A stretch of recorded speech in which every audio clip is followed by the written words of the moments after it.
Përshëndetje të nderuar zonja dhe zotërinj, ja ku po takohemi sërish së bashku në kanalin ton për të sjellë ngjarjet më të fundit dhe për të komentuar qëndrimet më të fundit të rastit të Liridona Ademaj. Ditë më parë janë publikuar edhe se si vazhdon procesi, çfarë dënimi do të merret dhe si po del e vërteta në këtë rast. Gjykata themelore në Prishtinë ka konfirmuar aktakuzën ndaj Naim Murselit, Granit Plavës dhe Kushtrim Kokallës, të cilët ngarkohen për rastin e vrasjes së Liridona Ademaj më 29 nëntor të vitit 2023. Refuzohen kërkesat për kundërshtimin e provave dhe hedhjen e aktakuzës së prokurorisë themelore në Prishtinë në shenjën PP një numër 256/2023 e datës 15/1/2025 të parashtruar nga mbrojtësi i të akuzuarit Naim Murseli, advokatit Teuta Zhini Potoku.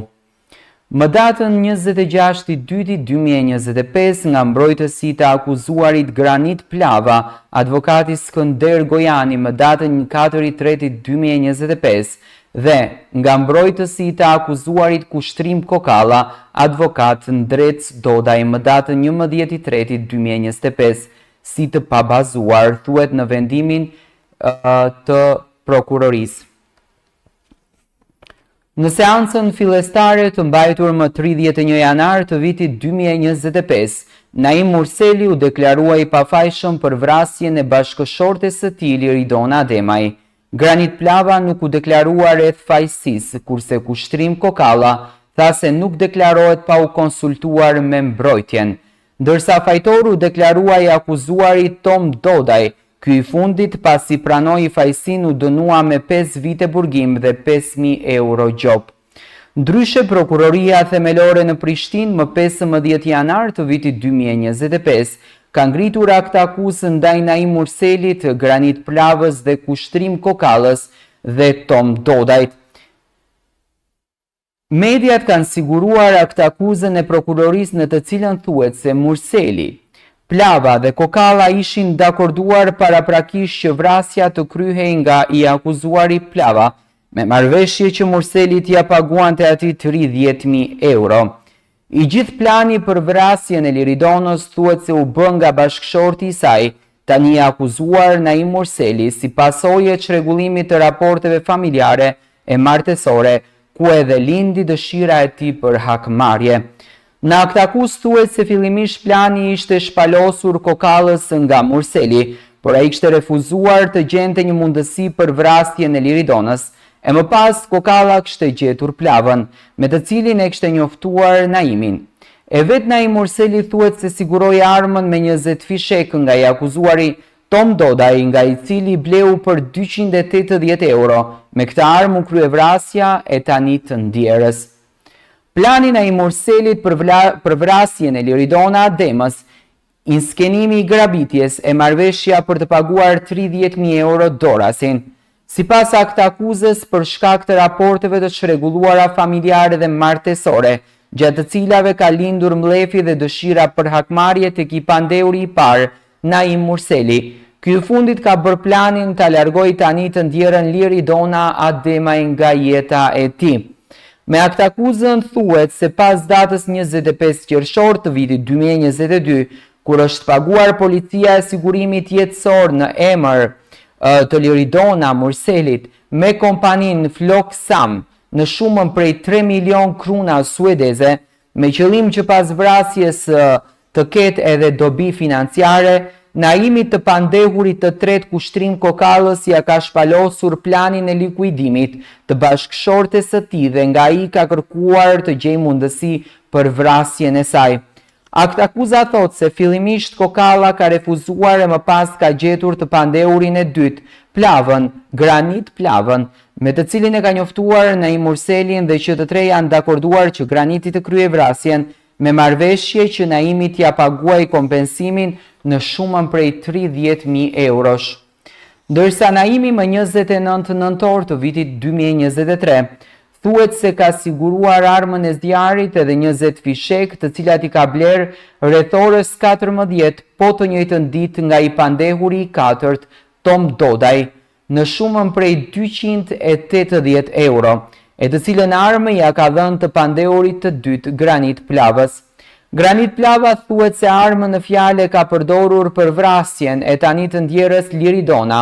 Vrasje kjo e kryer në të njëjtën ditë në orët e mbrëmjes në intervalin kohor prej orës 20:11 minuta deri në orën 20:18 minuta, në vendin për të cilin është dakorduar me Naimin, duke i skenuar që të duket si grabitje. Ndërsa Naimi në mënyrë dinake me dorën e tij të djathtë ka mbajtur Liridonën në krahun e dorës së majt, me qëllim që ajo të mos si shmanget plumbit, për çka Naimi me fëmijët ka dalë nga vetura dhe është larguar nga vendi i ngjarjes. Me këtë, Naim Murseli akuzohet se në bashkëkryerje me të akuzuarit Granit Plavën dhe Kushtrim Kokallën ka kryer vepër penale vrasje rënd nga neni 173, part 1.1.3 dhe 1.4 lidhur me nene 31 dhe 34 të kodit penal.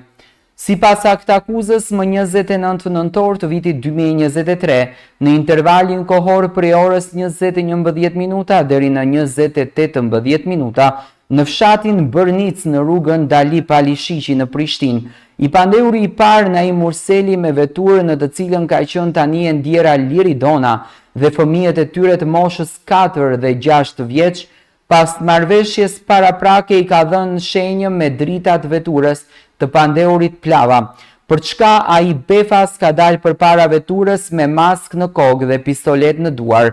Derisa i pandeuri Murseli ka ndalur dhe ka fikur motorin e veturës dhe me dorën e tij ka mbajtur Liridonën për krahun e dorës së majt, raporton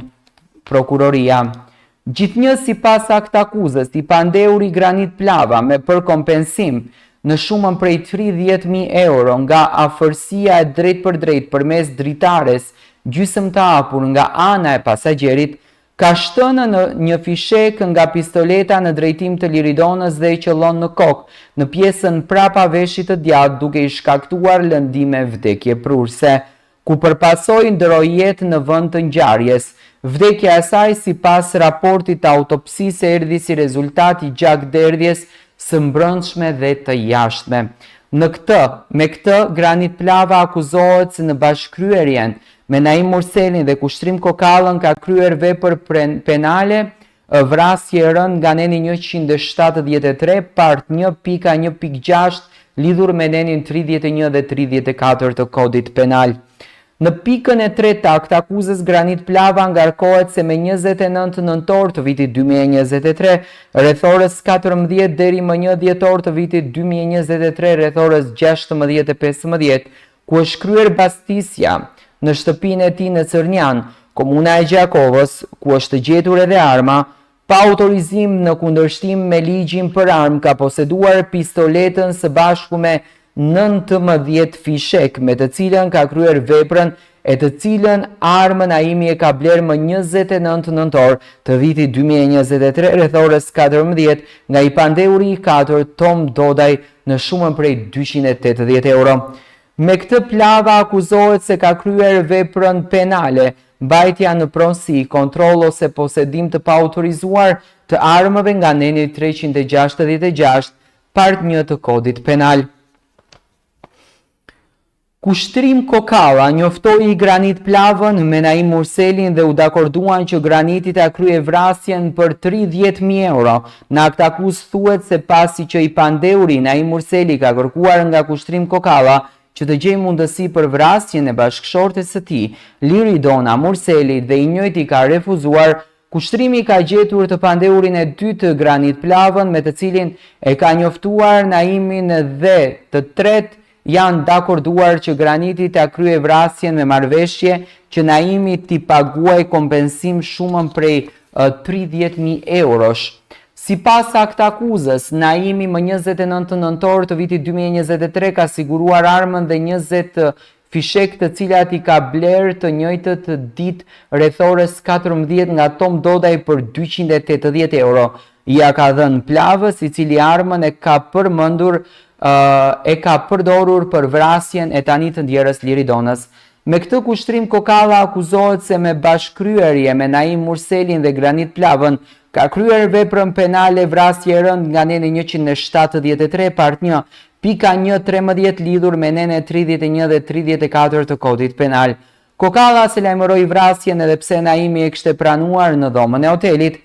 Kokalla po ashtu akuzohet se edhe pse menjëherë pas kryerjes së vrasjes së tani të ndjerës Liridona ka pasur një uri që veprën penale e ka kryer i pandehuri Naim Murseli, i cili këtë e ka pranuar derisa ka qenë në dhomën e hotelit të njëjtën natë për vrasjen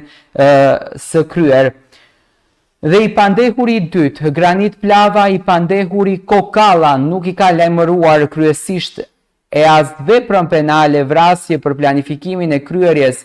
së të cilës ka marrë pjesë në mënyrë aktive së bashku me Murselin e Plavën, e të cilin rast organet kompetente fillimisht e kanë hetuar si grabitje deri 2 ditë më vonë kur është arrestuar më 1 dhjetor të vitit 2023. Me këtë kushtrim, Kokalla akuzohet se ka kryer vepër penale mos lajmërimi veprave penale apo kryesve të tyre nga neni 378 part 1.1.1 lidhur me nenin 34 të kodit penal.